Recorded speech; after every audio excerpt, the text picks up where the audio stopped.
السلام علیکم ورحمۃ اللہ وبرکاتہ۔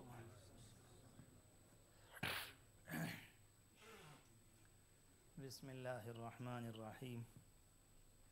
الحمد للہ وکفی وسلام علی عبادہ الذین اصطفی، اما بعد۔ اعوذ باللہ من الشیطان الرجیم، بسم اللہ الرحمن الرحیم۔ وعباد الرحمن الذین یمشون علی الارض ہونا وَإِذَا خَاطَبَهُمُ الْجَاهِلُونَ قَالُوا سَلَامًا۔ وقال سبحانه وتعالى رجال لا تلهيهم تجارة ولا بيع عن ذكر الله وإقام الصلاة وإيتاء الزكاة۔ وقال سبحانه وتعالى ولنصبرن على ما آذيتمونا۔ وقال سبحانه وتعالى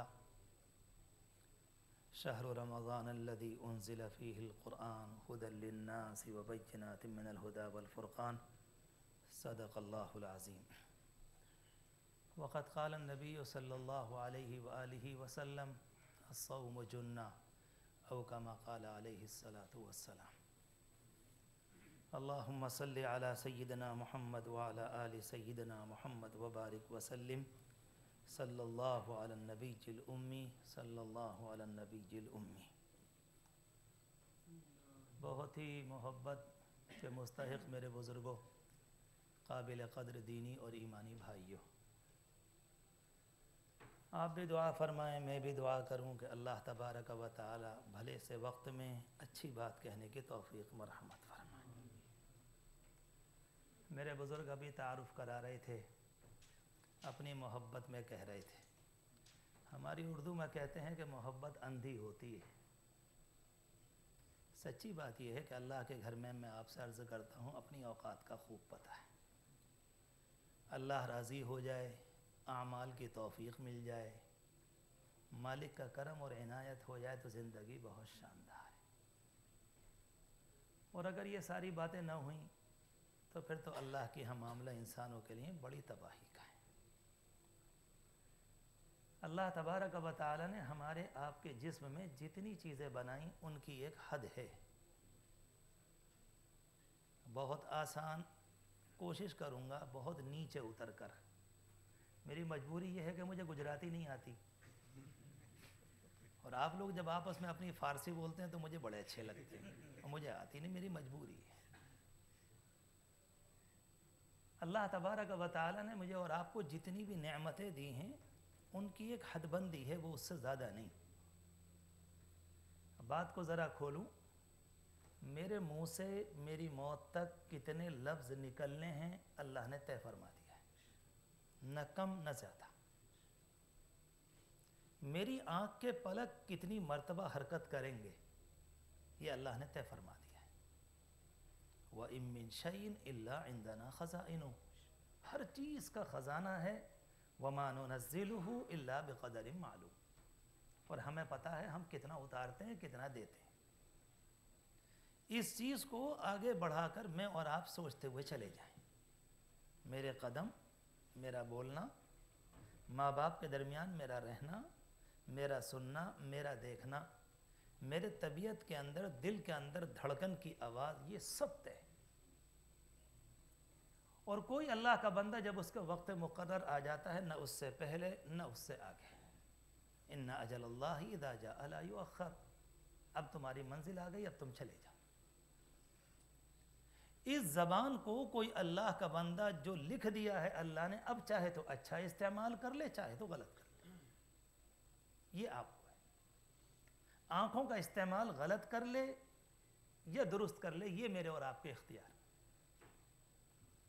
مگر اختیار کو استعمال کرنے کے بعد ایک عجیب و غریب چیز یہ ہے، میں کسی کام کو کروں یا نہ کروں یہ تو اختیار ہے، کرنے کے بعد اس کا رزلٹ نہ آئے یہ اختیار نہیں، وہ آ کر رہے گا۔ عجیب و غریب پر اسرار دنیا بنائی اللہ نے۔ دیکھنے میں تو بڑی سادی سی ہے، کچھ اللہ کے بندے ہیں، کچھ خواتین ہیں، کچھ مرد ہیں، کچھ بچے ہیں، کچھ پیڑ ہیں، کچھ درخت ہیں، کچھ دنیا میں گاڑیاں ہیں۔ بڑی پر اسرار، بڑی راز والی کہانی ہے اس کی۔ ہر اللہ کا بندہ جو کچھ بولتا ہے وہ اپنے پیچھے ایک حقیقت رکھتا ہے۔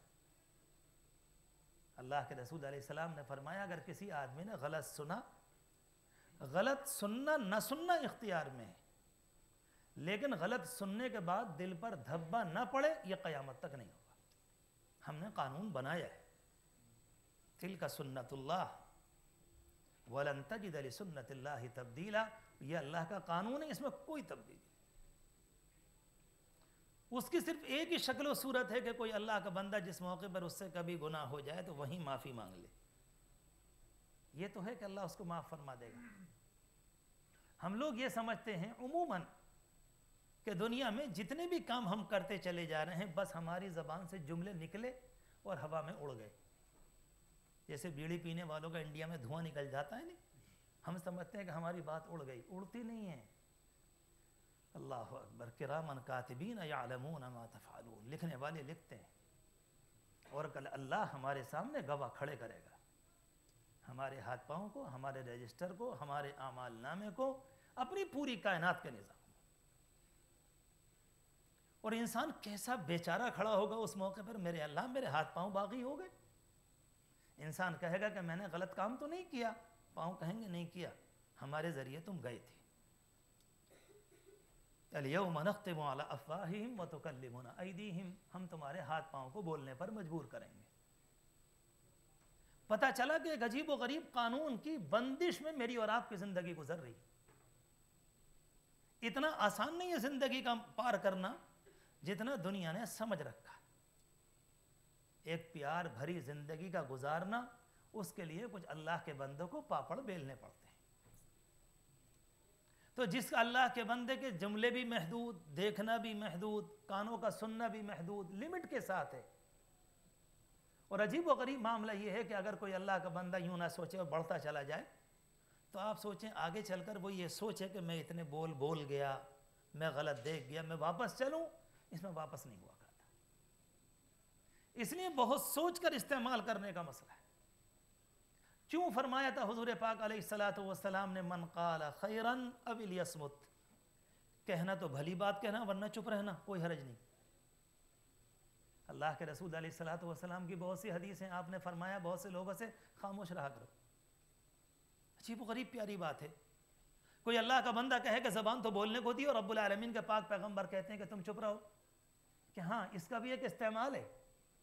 میری زندگی میں اگر 1,00,000 لفظ لکھ دیے گئے ہیں وہ نکلیں گے، اب یہ دیکھنا ہے کہ صحیح کتنے نکلے اور غلط کتنے نکلے۔ اگر 50,000 غلط نکل گئے تو پھر 85 تو باقی ہیں، اب ان کو کتنے طریقے پر استعمال کرنا ہے یہ میرا اور آپ کا فیصلہ ہے۔ اللہ تبارک و تعالی نے زندگی کو بہتر بنانے کے لیے ایک پیارا نظام عبادت دیا ہے، بہت شاندار، جس کو ہم اور آپ مذہب اسلام کہتے ہیں۔ لیکن کیونکہ اردو زبان بھی نہ رہی، اس کے سمجھنے والے بھی کم سے کم ہو گئے، اور عربی زبان کا لفظ اور اس کی حقیقت اور اس کے جو معنی ہوتے ہیں ان کی گہرائی تک پہنچنا ذرا دشوار ہوتا ہے عام انسانوں کے لیے، اور پھر مجھ جیسا آدمی جس کی زبان بھی نہیں۔ اس لیے ایک عجیب و غریب بات یہ ہے کہ ان کی گہرائی تک عموماً پہنچا نہیں جاتا، اور کچھ اللہ کے بندے اگر پہنچ بھی جاتے ہیں تو وہ اپنے طور پر کوشش کرتے۔ اسلام نام ہے، سچی بات یہ ہے کہ ہماری زندگی کو ہر اعتبار سے، ہر کونے کے اعتبار سے، زندگی کے جتنے کونے، گوشے، خالی حصے، ہر اعتبار سے انسان کی اعلیٰ درجے کی ترقی، یہ اسلام۔ انسانی زندگی کو کوئی اللہ کا بندہ اعلیٰ درجے کی ترقی دینا چاہے، اعلیٰ درجے کی، بہترین اخلاق، بہترین کردار، اعلیٰ درجے کی پاکی، شاندار دامن، شاندار بولنا، شاندار سننا، اگر کوئی اللہ کا بندہ چاہے تو اس کے لیے بنانے والے نے، مجھے اور آپ کو پیدا کرنے والے نے ایک قانون دیا ہے، وہ ہے اسلام۔ مسئلہ اکیلا یہ نہیں ہے کہ ایک اللہ کے بندے نے نماز پڑھ لی، زکوٰۃ کے موقع پر زکوٰۃ ادا کر دی، رمضان کے روزے رکھ لیے، توفیق دی، حالات ہوئے، حج کر آ گئے، مسئلہ یہ نہیں ہے۔ ہر اعتبار سے انسان کو ترقی پہ دینا۔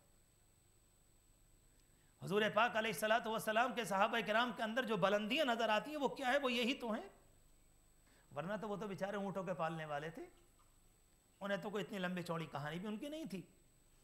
مگر اسلام نے ان کی زندگی کو اتنا معیاری بنایا، اتنا شاندار رنگ دیا کہ جب نماز ملی تو اعلیٰ درجے کی، اور خدا کے سامنے روزے رکھے تو اعلیٰ درجے کی۔ تو مسئلہ کسی ایک چیز کا نہیں، زندگی جتنے گوشوں سے کونوں سے گزرتی ہے، ہر کونے، ہر گوشے اور زندگی کے ہر میدان میں اللہ کے بندے کو اعلیٰ درجے کا فرد بنانا، یہ مذہب اسلام کی تعلیم ہے۔ اللہ تبارک و تعالی نے مجھے اور آپ کو بھی نصیب فرمایا۔ آگے بڑھنے سے پہلے ایک بات عرض کروں کہ قرآن مجید کچھ ایسی اشاروں کی زبان بولتا ہے کہ اللہ کے بندے اگر سمجھ لیں تو ان کی زندگی پربہار ہو جائے، اور ایسا لگتا ہے کہ عید کا سا مزہ آتا ہے۔ اللہ اپنے بندوں کو کہاں سے کیا دینا چاہتا ہے، یہ کہانی ذرا دور کی ہوتی۔ عجیب بات ہے۔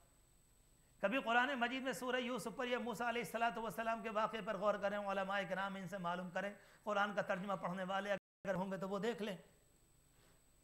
اللہ تبارک و تعالیٰ نے ابراہیم علیہ السلام کے ذریعے ملک فلسطین میں اپنے نام کو شروع کرایا، اور اسماعیل علیہ السلام کو بھیجا مکہ مکرمہ کی آبادی میں۔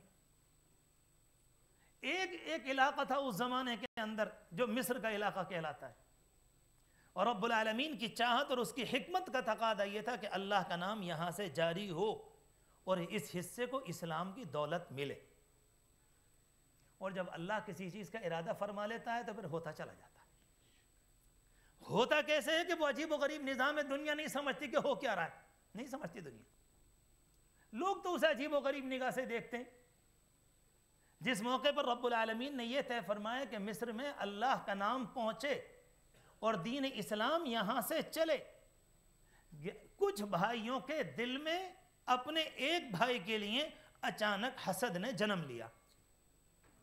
میرے پیارے اللہ، دنیا کا کوئی ذہین، کوئی بیرسٹر سمجھ سکے گا یہ حسد کہاں پہنچائے گا اس معصوم بچے کو مصر کے تخت پر؟ یہ ہے کہانی یہاں سے۔ ہاں سوچ لیں، عجیب و غریب نظام ہے رب العالمین کا کہ ایک اللہ کے بندے کو، ایک معصوم کو، ایک پاک کردار کو، نور نبوت کو، نبوت کے چشم و چراغ کو، یعقوب علیہ السلام کے لخت جگر کو رب العالمین کو پہنچانا ہے وہاں۔ تو کہانی یہاں سے شروع ہوتی ہے کہ بھائیوں کے دل میں حسد نے جنم لیا، اور ان اللہ کے بندوں نے غصے میں آ کر اپنے بھائی کو اندھے کنویں میں ڈال دیا۔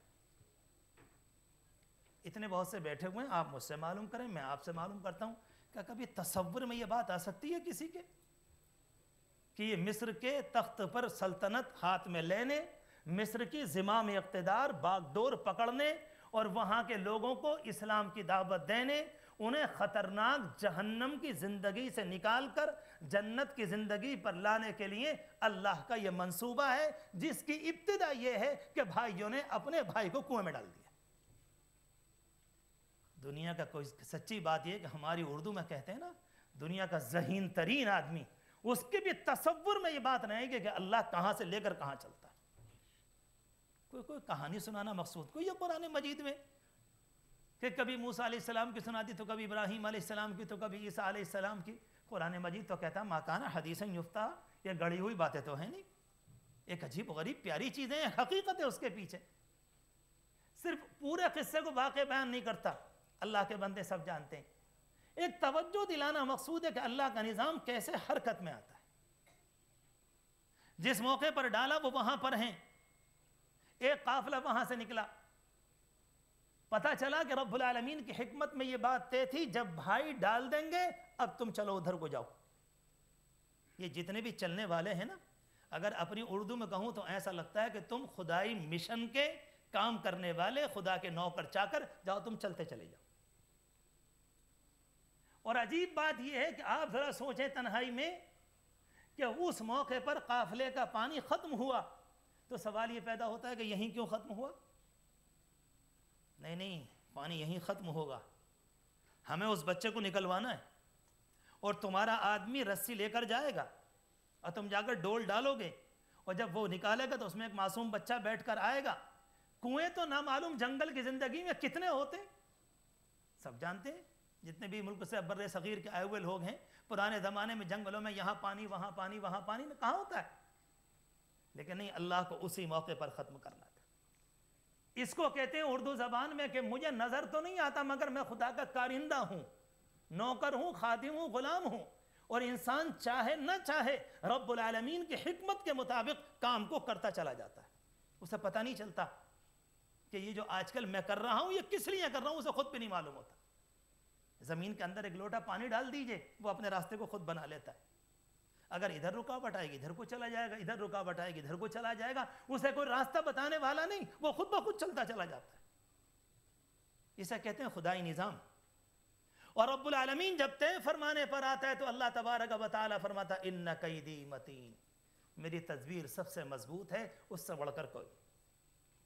یہ جو عالمی حالات چل رہے ہیں اس وقت، کل میں لندن میں تھا، ایک نوجوان آ کے بولے دل کو پکڑ کے، مولانا کیا ہوگا اب، بالکل دل ٹوٹا جا رہا ہے، دنیا بھر کی خبریں سنتے ہیں۔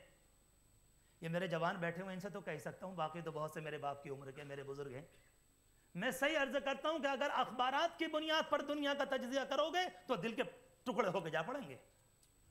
یہ جھوٹی داستان کہانی، یہ دجالیت ہے، اس کے علاوہ کچھ نہیں۔ اگر اس کو آئیڈیل بنا کر چلے تو کبھی سکون نہیں ملے گا۔ جس قوم کے پاس قرآن مجید ہو وہ چھوڑ کر اخباروں کی بنیاد پر تجزیہ کرے۔ کیوں کہا تھا رب العالمین نے کہ میں ہر چیز پر قادر ہوں؟ کیوں بار بار کہا رب العالمین نے وَهُوَ عَلَى كُلِّ شَيْءٍ قَدِيرٌ؟ کیوں فرمایا رب العالمین نے بار بار اَيْنَمَا كُنْتَ، جہاں کہیں تم ہوگے رب العالمین کی ذات تمہارے ساتھ ہے؟ کیوں فرمایا رب العالمین نے ہم سے اور آپ سے میری ذات پر لازم ہے کہ میں اہل ایمان کو دنیا کے اندر غلبہ دوں گا؟ قرآن مجید کی بدیہی آیتیں تو دل تھوڑا کرنے کی کون سی بات ہے، لیکن گناہ کی ایک نفسیات ہوتی، جو انسان گناہ زیادہ کرتا ہے اس کے دل میں کمزوری ہوتی، یاد رکھیے گا ہمیشہ۔ وہ بزدل بھی ہوگا، وہ کمزور بھی ہوگا، وہ راتوں کو آہیں بھی بھرے گا، اسے کبھی سکون نہیں ملے گا۔ اور جو کوئی اللہ کا بندہ اپنے کردار کو پاک بنا لے، پاک دامن بنا لے اچھے طریقے پر، اعلیٰ درجے کا مضبوط ہوتا ہے، مضبوط ہوتا ہے۔ بات کہیں اور چلی جائے گی، میں اس میں جانا نہیں چاہتا۔ صحابہ کرام کے زمانے میں جو لوگ شروع میں ایمان لائے، کچھ اللہ کے بندے وہ تھے جو گھروں میں پونچھا لگاتے تھے، کچھ اللہ کی بندیاں وہ تھیں کنیزیں خادمائیں جو گھروں میں جھاڑو لگاتی تھی، کچھ اللہ کے بندے وہ تھے جو اونٹوں کو چارہ ڈالتے تھے۔ اور جب ان اللہ کے بندوں کو ایمان کی دولت ملی اور ان کو پاکی ملی، عبادت کا نظام ملا، ایسا لگتا ہے کہ ہمالیہ کی طاقت دل میں آ گئی۔ مشرکین مکہ نے، ان کے رؤسا نے، ان کے ذمہ داروں نے سر سے لے کر پاؤں تک اپنی پوری طاقت جھونک دی، اور تاریخ اسلام بتلاتی ہے کہ ایک اللہ کا بندہ بھی کلمے سے واپس نہیں آیا۔ تم کیا کرو کہ مارو، ٹھیک ہے، بوڑھی سمیہ ہے، ٹھیک ہے، تم نے ٹکڑے کر دیے، مگر کامیاب کون ہوا؟ سمیہ کامیاب ہوئی کہ مشرکین مکہ؟ تم نے کیا کیا کہ جسم کے 2 ٹکڑے کر دیے مگر ایک اللہ کی بندی کلمے پر چلی گئی؟ تمہیں کیا جانو؟ اولئک اصحاب الجنہ، یہ تو جنت والے ہیں، اللہ کا وعدہ ہے۔ عجیب و غریب طاقت ملتی ہے اس زمانے کے اندر۔ میں سوچا کرتا ہوں میرے مالک، سیرت میں آپ دیکھیں، پڑھیں کہ کتنے کمزور 15 20 100 50 30 لوگ ہیں، اور کوئی گھسیٹ رہا ہے، کوئی مار رہا ہے، کوئی پتھر رکھ رہا ہے، زبان نکل کر باہر آ رہی، اور نوجوانوں کو دے دیا جاتا ہے۔ کہنا بھی آسان ہو گیا اس زمانے میں، سچ کہتا ہوں آپ سے۔ تصور کریں کوئی آدمی کسی کے گلے میں رسی ڈال کر گھسیٹے، کیا بیتتی ہو۔ ایک موقع پر ایک صحابی کو کسی نے پکڑا اور اتنے پانی کے اندر غوطے لگائے، اتنے پانی میں غوطے لگائے، اور ایک ہی مطالبہ تھا کہ تم اللہ کا انکار کرو، اپنے نبی کا انکار کرو، جب چھوڑیں۔ اللہ اکبر میرے مالک، اللہ اکبر، اللہ محفوظ فرمائے۔ اللہ ہم تو اس لائق بھی نہیں، نہ ہمارا ایمان، نہ ہماری طاقت، نہ ہمارا وجود، ہم تو کچھ بھی نہیں۔ وہ اللہ کے بندے تھے، واقعی انہوں نے طے کیا ہوا تھا کہ ہم نے اپنے آپ کو اللہ کے حوالے کر دیا۔ ان اللہ کے بندوں کا یہی معاملہ ہے۔ اور اس کے بعد جب مجبور ہو کے انہوں نے ایک مرتبہ ان کے کہنے سے کچھ دائیں بائیں ہو کر کچھ ایسی بات کہہ دی کہ مشرکین مکہ خوش ہو گئے، چلو ہمارے من کی کہہ دی۔ کہنے کو تو زبان سے کہہ دی، مگر جتنی تکلیف پانی کے ڈبونے کی بنیاد پر ہو رہی تھی اتنی تکلیف اب نہیں، اب تو قیامت برپا ہو گئی کہ میرے منہ سے نکل کیا گیا۔ وہ تکلیف تو بہت کم تھی۔ حضور پاک علیہ السلام کے پاس ہچکیوں کے ساتھ آئے، کہا کہ اللہ کے رسول، ظالموں نے چھوڑا نہیں، مارتے رہے، پیٹتے رہے، پانی میں ڈالتے رہے، اور آج وہ وقت آ گیا کہ مجھ سے کہلوا لیا۔ اللہ کے رسول بڑے پیارے تھے، آپ نے اپنے دونوں ہاتھوں سے اس کے آنسو صاف کیے۔ کیا سرجری ہے واقعی، کیا پیارے ہاتھ ہوں گے، کیا آنسوؤں کا پہنچنا ہوگا، کیا اس اللہ کے بندے کے دل کے اوپر مرہم رکھا آپ نے۔ اور آپ نے کیا فرمایا؟ آئندہ کبھی ایسا ہو جائے اپنے ایمان کو بچانے کے لیے برائے نام گنجائش ہے تھوڑی، اس میں پریشان مت ہوا کرو. الا من اکرہ وقلبہ مطمئن بالایمان. اگر کوئی اللہ کا بندہ ایسا ہے کہ آخری درجے کی مجبوری میں کہیں پر آ جائے اور اس کے ایمان کے لیے بچانا مشکل ہو جائے، تو توریے کے طور پر اندر کی گہرائی میں کچھ اور، زبان سے کچھ اور، تو اسلام یہ کہتا ہے کہ اپنی جان کو، اپنے ایمان کو بچانے کے لیے ہم تمہیں مسئلہ بتائے دیتے ہیں. اب مسئلہ تمہاری ذات کے اوپر ہے کہ تم مسئلے کی گنجائش پر عمل کرتے ہو یا عزیمت اور پختگی کا ثبوت دیتے ہوئے اپنے آپ کو اللہ کے حوالے کرتے ہو، یہ تمہارے اوپر ہے. تو میں نے عرض کیا کہ اللہ تبارک و تعالیٰ کا ایک نظام ہے جو قرآن مجید میں مجھے اور آپ کو یوسف علیہ السلام کے واقعے کے ذریعے سمجھایا جا رہا ہے. دوسرا نظام موسیٰ علیہ السلام کا ہے. علماء کرام موجود ہیں، ذرا 20ویں پارے میں سورہ قصص پڑھ لیں. جب وہاں سے شروع کریں گے تو قرآن مجید میں ان فرعون علا فی الارض وجعل اہلہا، فرعون نے زمین کے اندر تکبر اختیار کیا، زمین والوں کو ٹکڑیوں میں تقسیم کر دیا. یستضعف طائفۃ منہم، ایک کو کمزور جانا، ان کے نوجوانوں کو ذبح کیا، ان کی لڑکیوں کو اپنا خادمہ بنایا. انہ کان من المفسدین، بڑا ظالم انسان تھا. یہ قرآن نے کہانی بیان کی. اس کے بعد مجھے کوئی بات عرض کرنی، اس لیے بہت ادب احترام سے عرض کر رہا ہوں تاکہ میں اور آپ سمجھیں. اللہ کرے کہ یہ مجلس نفع کا ذریعہ بنے. تو قرآن مجید کا اس موقع پر بیان ہے. رب العالمین فرماتا وَنُرِيدُ أَن نَّمُنَّ عَلَى الَّذِينَ اسْتُضْعِفُوا فِي الْأَرْضِ، ہم نے ارادہ کر لیا، ہم نے ٹھان لیا ہے جنہیں زمین میں کمزور جانا گیا، وَنُمَكِّنَ لَهُمْ فِي الْأَرْضِ، ہم زمین میں ان کو طاقت دیں گے. پہلا والا جو میں نے ابھی واقعہ بیان کیا کہ وہ ظالم گردنیں مارتا ہے، بچیوں کو روکتا ہے وغیرہ وغیرہ. رب العالمین فرماتا ہے ہمارا ارادہ یہ ہے کہ اب دنیا میں ایسا ہوگا. یہ دوسری بات. اور اس کے بعد کیا فرمایا؟ وَأَوْحَيْنَا إِلَىٰ أُمِّ مُوسَىٰ أَنْ أَرْضِعِيهِ، اور موسیٰ علیہ السلام کی ماں کو ہم نے دل میں یہ بات ڈال دی، دودھ پلا. اور اس کے بعد فرمایا کہ اپنے بچے کو سمندر کی موجوں کے حوالے کر دو. ہے کوئی دنیا میں ماں کا جنم، کوئی ماں کا لال دنیا میں ملے گا جو قرآن مجید کے ان گہرائی کے اشاروں کو سمجھ لے؟ کہا جا رہا ہے کہ ہمیں فرعون کی حکومت کا جنازہ نکالنا ہے، اس کا ٹکڑے کرنے، اسے تباہ کرنا ہے. اور یہ کمزور جو سارے کے سارے بنی اسرائیل ہیں جنہیں غلام بنایا، جنہیں یہ ذبح کرتا ہے، ظلم کرتا ہے، ہم ان کو اوپر کریں گے، اس ظالم کو نیچے کریں گے. وَنُرِيدُ، عربی زبان کے جاننے والے جانتے ہیں رب العالمین فرماتا ہے ہم نے طے کر لیا ہے، ہم نے ٹھان لیا ہے، ہماری حکمت میں یہ بات طے ہو چکی، یہ ہوگا. اور جب کام شروع ہوتا ہے تو رب العالمین فرماتا ہے موسیٰ علیہ السلام کی والدہ سے تم اپنے بچے کو سمندر کی موجوں کے حوالے کر دو. کہاں تخت مصر، کہاں بنی اسرائیل کی ترقی، کہاں فرعون کا مارا جانا، اور رب العالمین فرماتا کہ نہیں تم حوالے کرو. میں نے 2 اشارے کیے، اپنے جوانوں سے عرض کرنا چاہتا ہوں. شاید ہماری آپ کی ملاقات کا یہ آخری دن ہو اس مسجد کے اعتبار سے، اس لیے میں نے عرض کیا کہ قرآن مجید کے ان 2 اشاروں کو سمجھیں، اس کے بعد غور کریں کہ اللہ تبارک و تعالیٰ اپنے بندوں سے کچھ کام کرواتا ہے تو اس کے ذریعے اپنے بندوں کو اعلیٰ درجے کی ترقی پر لے جانا چاہتا ہے. بلندی کس کو اچھی نہیں لگتی؟ پاکیزہ اخلاق کس کو اچھے نہیں لگتے؟ شرافت کس کو اچھی نہیں لگتی؟ نرمی سے بولنا کس کو اچھا نہیں لگتا؟ ماں باپ کے ساتھ احترام کس کو اچھا نہیں لگتا؟ اور گھر کے اندر سکون کا ماحول اور گھر کے اندر پیار کا ماحول کس کو اچھا نہیں معلوم ہوتا؟ ہر اللہ کا بندہ اس زمانے میں تلاش کے اندر ہے. اور شاید میں نے آپ ہی سے عرض کیا تھا کہ دنیا میں اسباب نعمت اتنے ہیں، اسباب راحت اتنے ہیں کہ اس سے پہلے دنیا میں کبھی نہیں تھے، اور دنیا میں آگ اور جلن اتنی ہے اتنی دنیا میں کبھی نہیں تھی. اللہ کی پناہ کسی بھی ایک اللہ کے بندے سے معلوم کرنے، ذرا دل کو قریت کر دیکھیں، اس کے کچھ دل کی باتیں کر کے دیکھیں، وہ اندر کی کہانی بیچارہ ایسی سناتا ہے کہ بھئی پریشانی کہ جی پریشانی. کچھ تو پریشانی ایسی بھی ہوتی ہے کہ ہم ناشکری کے عادی ہو گئے. اللہ ہم سب کو بخشے. سچی بات ہے، عجیب و غریب معاملہ ہے کہ مستقل اللہ کی نعمتیں استعمال کرتے رہیں گے، اور اگر کبھی کسی موقع پر ہم سے کوئی آدمی معلوم کرے کہ کہیے مزاج کیسے ہیں، ہاں بس چل رہا ہے، ٹھیک ہے معاملہ، انا للہ و انا الیہ راجعون. اس سے بڑی ناشکری کیا ہوگی؟ رب العالمین نے پاؤں دیے، آنکھیں دی، زبان دی، دل دیا، ہاتھ پاؤں دیے. ذرا اس اللہ کے بندے سے معلوم کرو جس کے پاس ہاتھ نہیں. ذرا آپ معلوم کرو اس اللہ کے بندے تھے جس کے پاس آنکھیں نہیں، جس کے پاس کان نہیں، جو بغیر ہونٹ کا ماں کے پیٹ سے جنم لیتا ہے، کوئی بیچارہ بالکل ٹھیک مگر دماغ سے معذور ہوتا ہے، جس کے دونوں کان لگے ہوئے ہیں مگر سنائی نہیں دیتے، کبھی کتنی مرتبہ ایسا ہوتا ہے کہ زبان تو ہے مگر اوپر تالو سے لگی ہوئی ہے کہ ہلنے کو تیار نہیں، کتنی مرتبہ ایسا ہوتا ہے کہ انسان کی ٹانگیں ہیں مگر کام کرنے کو تیار نہیں، اور اس کے بعد انسان سے آپ معلوم کریں تو ہم جیسا ناشکرہ انسان یہ کہتا ہے ہاں گزر رہی ہے۔ اللہ بڑے عجیب و غریب انداز سے فرماتا وَقَلِيلٌ مِّنْ عِبَادِيَ الشَّكُورُ، میرے بندوں میں شکر گزار کم ہے۔ ہمارے بزرگ ہم سے بتلاتے ہیں، حدیث و قرآن بھی بتلاتا ہے، وہ اللہ کے بندے اپنی جانب سے نہیں حدیث و قرآن سے بتلاتے ہیں۔ اگر کوئی اللہ کا بندہ اللہ سے لینا چاہے، آپ کے گھر میں اتنی بڑی کوئی نعمت آئے، میں اللہ کے گھر میں کہہ رہا ہوں، قسم کھا کر کہتا ہوں، آپ میرے ہاتھ میں قرآن دے، قرآن لے کر کہتا ہوں، اگر اس موقع پر اللہ کا شکر ادا کر لیا، رب کعبہ کی قسم، پیدا کرنے والے کی قسم، اللہ اگلے منٹ میں اس سے بڑھ کر نعمت آپ کو دے گا۔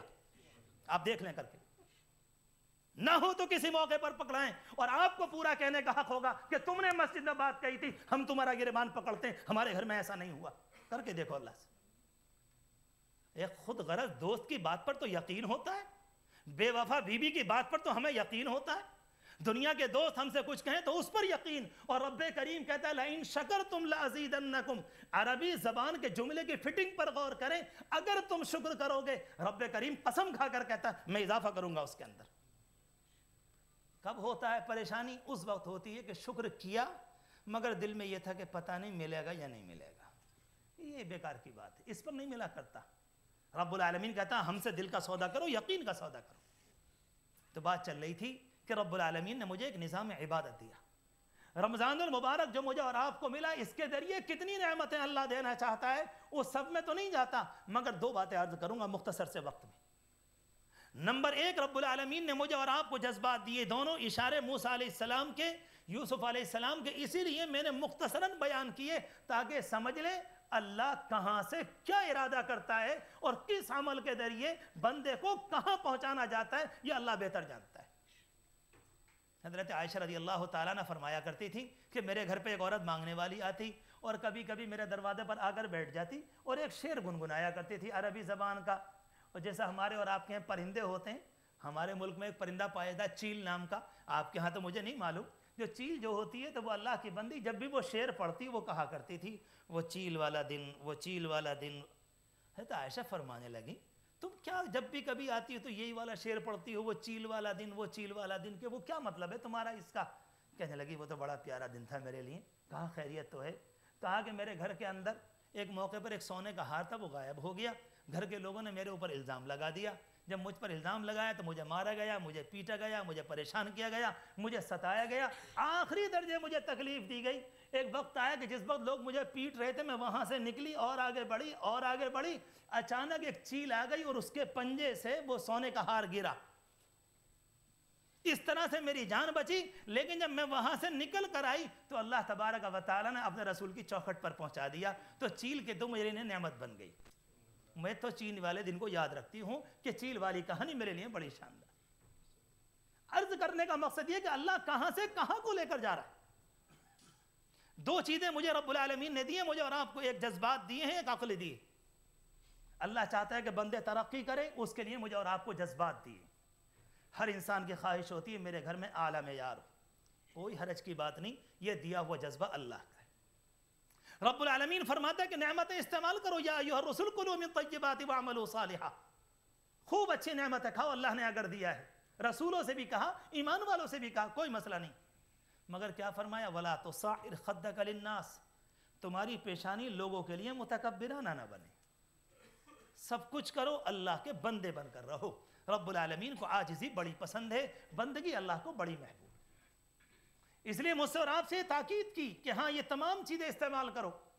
اگر یہ جذبہ اندر نہ ہوتا میرے اور آپ کے اندر ترقی کرنے کا تو دنیا کے اندر یہ سارے گھر ہوتے؟ کبھی بھی نہ ہوتے۔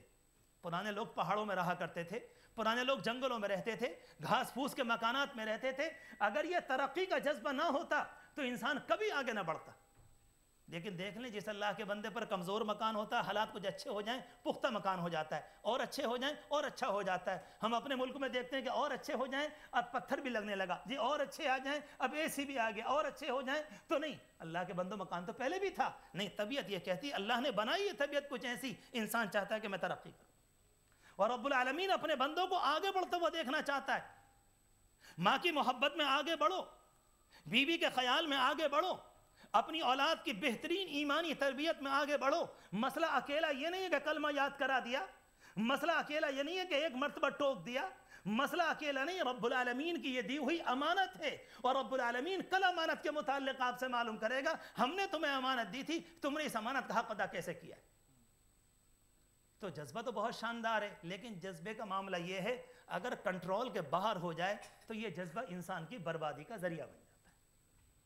اگر انسان کھاتا ہی چلا جائے جذبات کے اندر آ کر تو پھر تباہی، اپنے مال کو اللہ تللہ اڑانے والا بن جائے تو تباہی، اپنی زبان کا جذبات میں استعمال کرے تو تباہی، اپنے آپ کو قابو سے باہر رکھے کہ تو تباہی۔ ہم اور آپ کو پیٹرول تو ہے نہیں کہ اس کے پاس اگر کسی نے ماچس کو دکھلا بھی دیا کہ ایک دم آگ بھڑک جائے۔ رب العالمین نے اشرف المخلوقات بنایا ہے، اور رب العالمین یہ چاہتا ہے کہ بندہ سوچ کر بولے، سوچ کر قدم اٹھائے، جذبات میں آ کر نہیں، سوچ سمجھ کے زندگی گزارے کہ کس موقع پر مجھے کیا کرنا چاہیے۔ اللہ کتنا شاندار بنانا چاہتا ہے انسان کو، آپ سوچیں ہماری آپ کی زندگی میں کتنے موقع آتے ہیں غم کے جب ہم آپ قابو سے باہر ہو جاتے ہیں۔ 2-3 سال پہلے ایک صاحب کی لڑکی کا انتقال ہوا بولٹن میں، ان کا نام تو نہیں لوں گا۔ کیسے کیسے ہم لوگ جذبات میں آگے باتیں کرتے ہیں، بیٹی تھی، بڑی محبت تھی، حالات بھی ہیں، بہت محنت کی بہت محنت کی بہت محنت کی، لیکن اللہ کو پیاری ہو گئی، اللہ نے وقت طے کیا۔ اور جب یہ بات بیچ میں آئی تو کہہ دوں آپ سے بھی، ہم لوگ کبھی کبھی یہ کہتے ہیں کسی کے والد اگر چلے جائیں، میرے باپ تھے، بیٹا تھا تو کہتے ہیں میرا بیٹا تھا، کوئی کہتا میری بیوی تھی، کوئی کہتا میری لڑکی تھی، بڑے پریشان ہوتے ہیں۔ کبھی یہ بھی تو سوچا کرو، ہم لوگ یہ کہتے ہیں میرا یہ تھا میرا یہ تھا میرا یہ تھا، اللہ کا بھی کچھ تھا کہ نہیں تھا؟ یہ صرف ہمارا ہی ہمارا تھا، ہمیں ایک ہی پہلو یاد رہتا ہے۔ رب العالمین بھی تو فرمائے گا بندو میرا بھی تو بندہ تھا، تم یہ کیوں چاہتے ہو کہ ہمیشہ تمہارے ہی پاس رہے؟ میری حکمت ہے، میں جب تک مناسب جانتا ہوں میں اس کو تمہارے درمیان چھوڑے رکھتا ہوں، اور جب میری حکمت کا تقاضا ہوتا ہے میں اپنے بچے کو یا بچی کو، جوان کو یا بوڑھے کو تمہارے درمیان سے اٹھا لیتا ہوں، اور تمہاری ذمہ داری یہ ہے کہ تم میرے فیصلے پر اسی وقت ایمان لے آؤ۔ تو میں نے عرض کیا کہ یہ جذبات کی کہانی، اگر میں اور آپ کنٹرول میں نہیں ہوں گے، اور مجھ سے اور آپ سے یہ کہا گیا کہ اپنے آپ کو کنٹرول کے اندر رکھو، تو پھر اپنے آپ کو کبھی نہیں بنا سکیں گے۔ یہ اسلامی عبادت ہے جو مجھے اور آپ کو کنٹرول میں رکھتا ہے۔ اس لیے میں نے یہ بات عرض کرنے کی کوشش کی تھی کہ پتہ چلے اللہ روزوں کے ذریعے کیا دینا چاہتا ہے۔ تو غم کے موقع پر کس کس طرح کے حالات دنیا میں آئیں گے نہ معلوم، دل کب ٹوٹے گا، کب زبان سے کیا نکلے گا۔ جیسے ان بھائی کی میں مثال دے رہا تھا ابھی، میں ان سے ملنے گیا تعزیت میں، بیچارے بڑے بھولے بھالے شریف آدمی، کہنے لگے مولانا بہت دعا کی، بہت کرائی، بس اللہ کو منظور نہیں تھا۔ اور پھر زبان سے ایسا جملہ نکلا کہ بخدا زمین نکل گئی پاؤں کے نیچے سے۔ کہنے لگے اگر اللہ کے رسول ہوتے تو ذرا کچھ، انا للہ و انا الیہ راجعون، اللہ کے بندے تم نے اللہ کو پہچانا نہیں؟ کہاں اللہ کے رسول، کہاں رب العالمین کی رحمت؟ تم نے کیسے ملا دیا دونوں کو؟ تمہارے تصور میں یہ بات کیسے آ گئی؟ ارحم الراحمین، اس کا معاملہ یہ ہے کہ دنیا جس موقع پر نعوذ باللہ ہزارہ بدتمیزیاں کرتی ہے اس کی صفات کے ساتھ، اس کے نام پاک کے ساتھ، وہ اپنے بندوں سے اس وقت بھی مایوس نہیں ہوتا کہ میرے بندو آ جاؤ، تمہیں نہیں معلوم کہ تم اپنی کہانی کتنی بگاڑ رہے ہو۔ تو میں نے عرض کیا کہ عجیب و غریب جملے نکلتے ہیں۔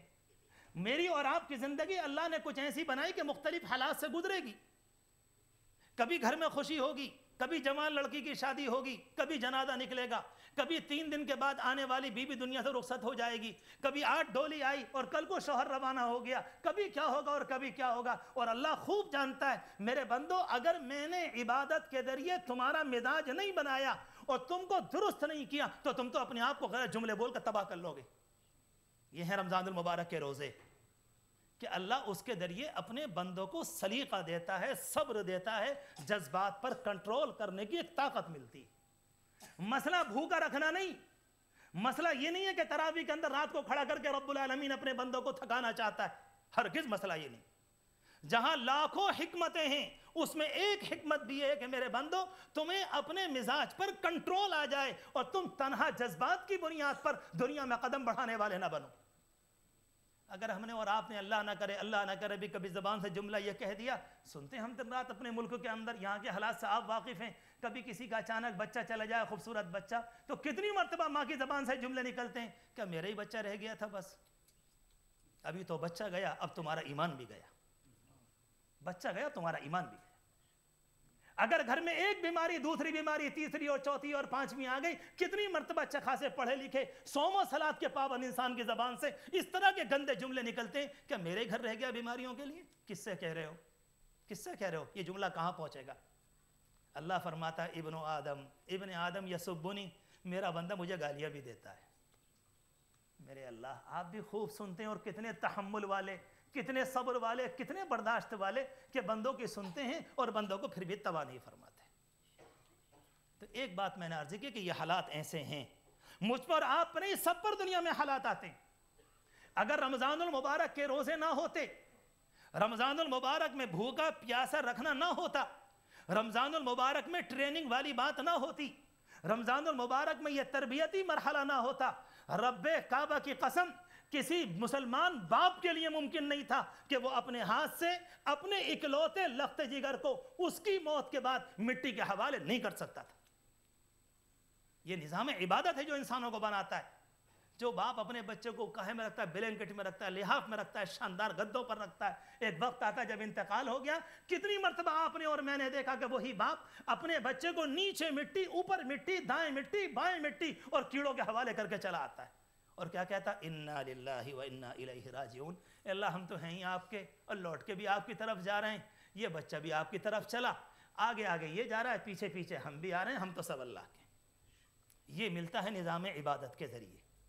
حضور پاک علیہ الصلوۃ والسلام پر کتنے حالات آئے، اس تفصیل میں اگر جائیں گے تو لمبا وقت ہو جائے گا، مختصراً عرض کروں، جب دنیا کے اندر آپ آئے ہیں تو آپ کے آنے سے پہلے آپ کے والد چلے گئے، اور جب آپ نے آ کر اپنی والدہ کو دیکھا تو وہ ماں کیا ہیں؟ وہی والد ہیں اور وہی والدہ ہیں، آپ کے والد دنیا میں نہیں تھے۔ کبھی تمنائیں تو آتی ہوں گی، کبھی ارمان تو آتے ہوں گے، کبھی جذبات تو آتے ہوں گے، یہ اپنے باپ کو اپنا ابو کہہ رہا ہے، یہ بچہ اپنے ابو کو اپنا ابو کہہ رہا ہے، یہ بھی ابا کہہ رہا ہے، یہ بھی کہہ رہا ہے، مگر میرا کون ہے؟ تمنائیں آتی ہیں اور رہ جاتی ہیں، آتی ہیں اور رہ جاتی ہیں۔ اور جب 6 سال کی عمر مبارک ہو، یہ آپ کی، جو خاص طور پر بچے کا کھیلنا ہے ماں کی گود میں، بچہ کود کر جاتا ہے، لوٹ کر آتا ہے، ماں کے قدموں میں آتا ہے، پھر لوٹ کر جاتا ہے، پیار سے امی کہتا ہے۔ جب یہ خاص موقع آیا آپ کی زندگی کا، رب العالمین نے ایک موقع پر اپنی ماں کو بھی اٹھا لیا آپ نے کہ نہیں اب تم آ جاؤ، ہم یہ چاہتے ہیں کہ ہمارے نبی کے اوپر کسی اور کا نہیں، ان کی تربیت تو ہم کریں گے، حالات سے گزاریں۔ یہ کیا چیز ہے؟ حالات کا آنا۔ اور جب آگے چل کر کہانی، ایک ہی وقت میں آپ کے دادا بھی آگے چلنے کے بعد، کچھ زمانے میں 8 سال کی عمر میں دادا بھی چلے گئے، اور آگے چلنے کے بعد ایک وقت وہ آیا کہ جناب ابو طالب اور آپ کی بہترین رفیقہ حیات، جو 2 بول کے ذریعے ٹوٹے دل کو تسلی دیا کرتی تھیں، جب کبھی آپ گھر سے باہر سے اندر کو تشریف لائے فوراً مسکرا کر استقبال کیا، وہ اللہ کی بندی، دونوں کے دونوں، چچا بھی اور وہ بھی، دونوں ایک ہی سال میں اللہ کو پیارے ہو گئے، جس کو عام الحزن کہا جاتا ہے۔ یہ غموں والا سال ہے حضور پاک علیہ الصلوۃ والسلام پر، مگر زبان کا معاملہ کیا ہے؟ دیکھ لیں جو بات میں نے ابھی عرض کی تھی کہ جس موقع پر آپ کے بیٹے نے آپ کی گود میں ہچکی لی، آخری وقت میں آج جو سانس ہے بالکل ہچکی والا جو کہلاتا ہے، اس موقع پر گہن لگا، اور مدینہ منورہ میں ایک موقع پر یہ بات مشہور ہو گئی کہ نبی کے بیٹے کا انتقال ہوا ہے، غالباً سورج کو بھی غم ہے، اس بنیاد پر گہن لگ گیا، اس کے بیچ میں نشان آ گیا۔ جب اللہ کے رسول علیہ السلام کو پتہ چلا، 1 منٹ رک کر سوچیں کون سی بات تھی اس میں، کون سی برائی کی بات ہو گئی؟ اگر آپ وہاں سے لوٹ کر آتے اور مجمع کے اندر کھڑے ہو کر یہ فرماتے، دیکھو ہوا کہ نہیں ہوا، میں تم سے پہلے دن سے کہہ رہا ہوں میں اللہ کا نبی ہوں، مگر تم میری بات کو نہیں مانتے، آج سورج کو بھی گہن ہے، اب تو کم از کم تسلیم کرو گے کہ میرے بیٹے کا غم سورج کو بھی ہے۔ اپنی بڑائی، اپنی عظمت، اپنے نام کو چمکانے کا تاریخ اسلام میں اس سے بڑھ کر کوئی موقع نہیں تھا، مگر آپ دنیا کو گمراہی کا سبق دینے نہیں آئے۔ کہا خبردار، اس کا تعلق میرے بیٹے کی موت سے نہیں ہے، یہ تو رب العالمین کی طاقت کا ظہور ہے، جب چاہتا ہے چمکاتا ہے، جب چاہتا ہے گہن ڈالتا ہے، اس کا کسی کی موت سے، کسی کی زندگی سے کوئی تعلق نہیں۔ تو میں عرض کرنا چاہتا تھا کہ اللہ تبارک و تعالی نے مجھے اور آپ کو رمضان کے روزے نصیب فرمائے. اس سے انسان کو ایک کنٹرول ملتا ہے, جذبات کے اوپر کنٹرول آ جائے, ورنہ تنہائی میں انسان پریشان ہوگا. اس کے گھر میں ایسے حالات تو آتے ہیں اور دن رات آتے ہیں. کبھی بڑا بچہ زبان سے کچھ نکالتا ہے, کبھی عورتیں زبان سے کچھ نکالتی ہیں, کبھی عورتوں کے سامنے مرد زبان سے کچھ نکالتے ہیں, اور کبھی کبھی انسان کا ایک جملہ پوری کی پوری حویلی اور پورے کے پورے خاندان کی تباہی کا ذریعہ بن جاتا ہے. بچوں کا مستقبل تباہ ہو جاتا ہے, لڑکیوں کی زندگیاں تاریک ہو جاتی ہیں, ایک بیچاری طلاق کے بعد کہیں اور چلی جاتی ہے. کہ مسئلہ جذبات کی کہانی کا تھا, اور حضور پاک علیہ الصلوۃ والسلام نے دین لا کر مجھے اور آپ کو جذبات پر کنٹرول کا طریقہ دے دیا. اکثر ہم لوگ یہ سمجھتے ہیں بس صبح سے لے کر شام تک روزہ رکھا اور بات ختم ہو گئی, صبح سے شام تک اگلا روزہ رکھا, بات ختم ہو گئی. پیارا اللہ ایسا اپنے بندوں کے ساتھ معاملہ نہیں کیا کرتا, بندوں کو چمکاتا ہے اور بندوں کو بنایا کرتا ہے. حضور پاک علیہ الصلوۃ والسلام تشریف فرما تھے. روایت میں آتا ہے کہ ایک موقع پر آپ کا قیام حضرت عائشہ رضی اللہ تعالی عنہا کیا تھا, بغل میں کوئی اور بھی گھر تھا ازواج مطہرات میں سے کسی کا. رفیقہ حیات نے اپنے گھر سے کچھ پکایا اور ایک پیالے کے اندر کر کے بھیج دیا کہ جاؤ لے جاؤ. اور جب وہ اللہ کی بندی کوئی کنیز کوئی آپ کی خادمہ لے کر آئی, حضرت عائشہ کو کچھ اچھا نہ لگا کہ جب خدمت کی باری میری ہے تو آپ نے کیوں بھیجا. عورتوں کا بھی اپنا ایک خاص مزاج ہوا کرتا ہے, سبھی جانتے ہیں. انہیں بھی ذرا ہوا کہ خدمت تو میں کروں گی, حضور پاک علیہ السلام میرے گھر میں ہیں, کل آپ کی باری تھی, پرسوں آپ کی تھی, پرسوں آپ کی تھی, کہ میں کروں. کس کو کہتے ہیں جذبات پر کنٹرول کرنا؟ جس موقع پر وہ پیالہ لے کر وہ بچی آئی, حضرت عائشہ رضی اللہ تعالی عنہ کو اچھا نہیں لگا, بہت تیزی کے ساتھ اٹھی, پیالے کو جھپٹنا چاہا, ہاتھ میں نہیں آیا, گر گیا اور پیالے کے ٹکڑے ہو گئے اور اس میں جو چیز تھی وہ گر گئی. حضور پاک علیہ السلام موجود ہیں, حضرت عائشہ کا عمل ہے, وہ چھوٹی بچی معصوم تھر تھر کانپ رہی ہے, آپ نیچے کو بیٹھ گئے اور آپ نے پیالے کے ٹکڑوں کو جمع کیا اور گرے ہوئے کھانے کو ایک جگہ سمیٹا اور بڑے پیار سے فرمایا, تمہاری ماں کو برداشت نہ ہوا, تمہاری ماں کو اچھا نہ لگا کہ کسی نے ان کے گھر میں کیوں بھیجا. یہ ہے وہ کنٹرول جو اللہ عبادت کے ذریعے اپنے بندوں کو دینا چاہتا ہے. تو ایک بات تو میں نے عرض کی, رمضان المبارک کے روزوں کے ذریعے جو بندوں کو چیز ملے گی, اور انشاءاللہ یقیناً ملے گی, مجھے بھی ملے گی, آپ کو بھی ملے گی, کہ رب العالمین اپنے بندوں کو صبر دیتا ہے. صبر کیا ہے؟ کہ اپنے آپ پر کنٹرول کرنا. صبح سے لے کر شام تک میں پانی پی سکتا ہوں مگر میرے مالک نے منع کیا ہے, میرے مالک نہیں پیوں گا. میں کھانا کھا سکتا ہوں, آپ نے منع فرمایا کھانا نہیں کھاؤں گا. جائز خواہشات کو پورا کر سکتا ہوں, آپ نے منع فرمایا, میں ہرگز پورا نہیں کروں گا. کیا مطلب؟ کہ جس چیز کو کر سکتے ہیں اسے نہ کریں. پانی پی سکتے ہیں, نہیں پیئیں گے. خواہش کو پورا کر سکتے ہیں, نہیں کریں گے.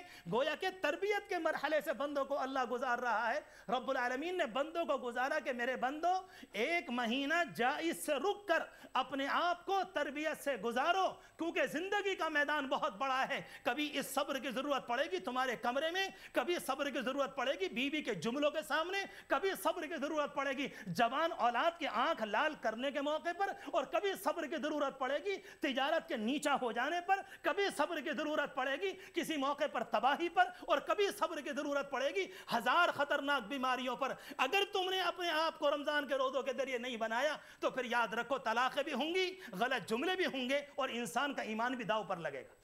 یہ ہے رمضان المبارک. اللہ کے رسول علیہ السلام نے فرمایا شہر الصوم, یہ صبر کا مہینہ ہے. اللہ اپنے بندوں کو تربیت کے مرحلے سے گزارنا چاہتا ہے.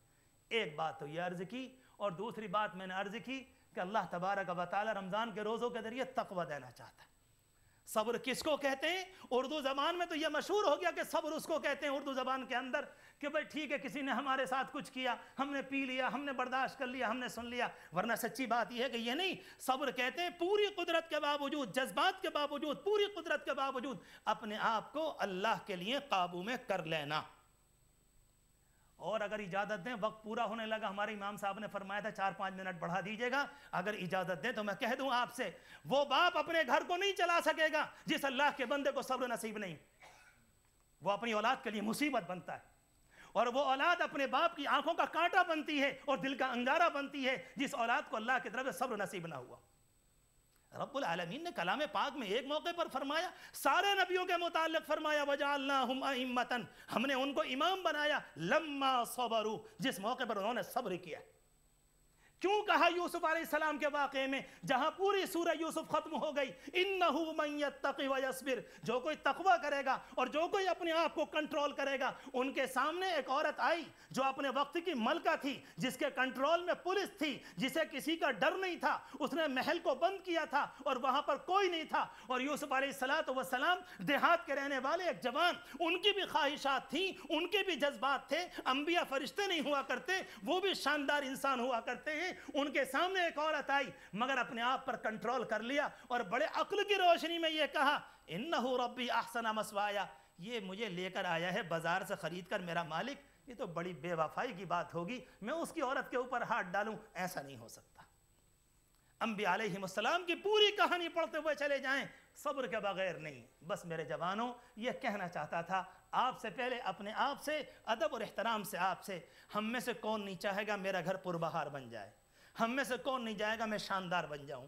ہم میں سے کون نہیں چاہے گا میں لوگوں کی تارہ بن جاؤں، میں محبوب بن جاؤں؟ ہم میں سے کون نہیں چاہے گا میں اچھا بن جاؤں، لوگ مجھ سے محبت کریں؟ اس کے لیے اللہ کی طرف سے رمضان آیا، اس کے لیے مجھے اور آپ کو نماز ملی، اس کے لیے مجھے اور آپ کو شریعت ملی. اور جب کوئی اللہ کا بندہ اپنے آپ کو بنا لیتا ہے تو عبداللہ ابن مبارک کا وہ واقعہ یاد آتا ہے کہ ایک موقع پر ایک یہودی نے اپنا مکان بیچا تھا جو عبداللہ ابن مبارک کے بغل میں رہا کرتا تھا. عبداللہ ابن مبارک کون ہیں؟ امام بخاری کے بھی استاد ہیں. عجیب و غریب اللہ نے مقام دیا.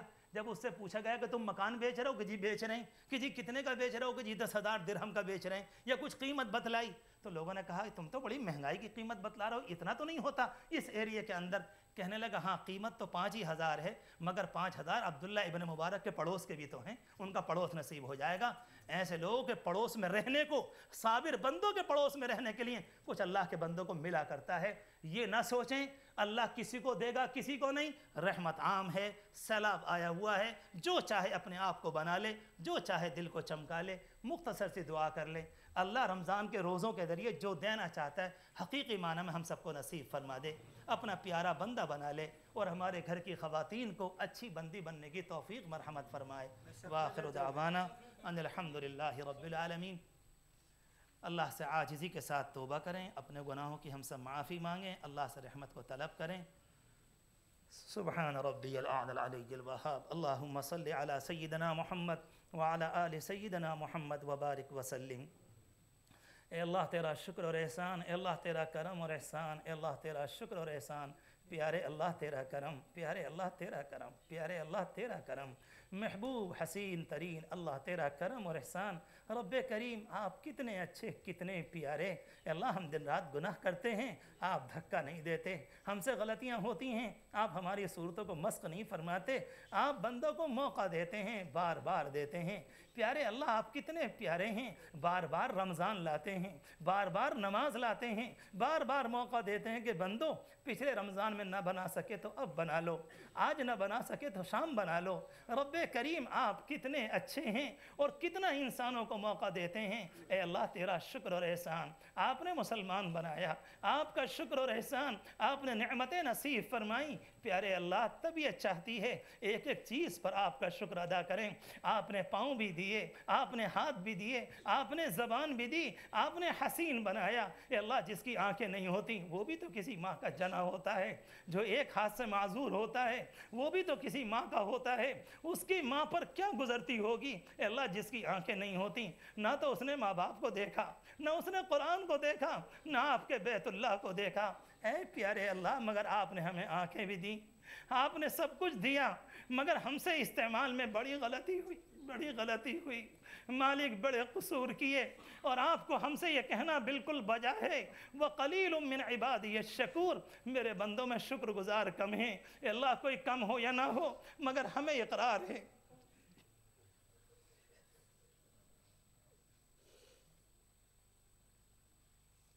میرے مالک، ہمیں اقرار ہے، ہمیں اقرار ہے آپ نے نعمتوں کے انبار لگا دیے، ہم سے دو بول بھی نہ بولے گئے. یہ تو ہماری سزا وہ تھی، ہمارے منہ پر لات مار دی جاتی، مگر آپ نے پھر بھی اپنی مسجد کا دروازہ ہمارے لیے بند نہیں کیا، اپنے سورج کی روشنی بند نہیں کی.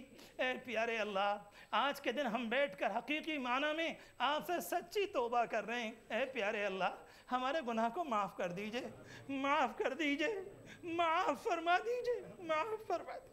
معاف فرما دیجئے، اس مجمع پر ایک نگاہ تجلی ڈال دیجئے، اس کو قبول فرما لیجئے، ان کے گھر کی خواتین کو قبول فرما، ان کی بچیوں کو قبول فرما، ان کی نسلوں کو قبول فرما۔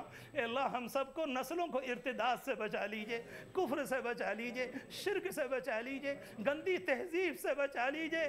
اللہم واقیتاً کواقیت الولید، میرے مالک بچائیں گے تو آپ ہی، آپ کے سوا کوئی بچانے والا نہیں۔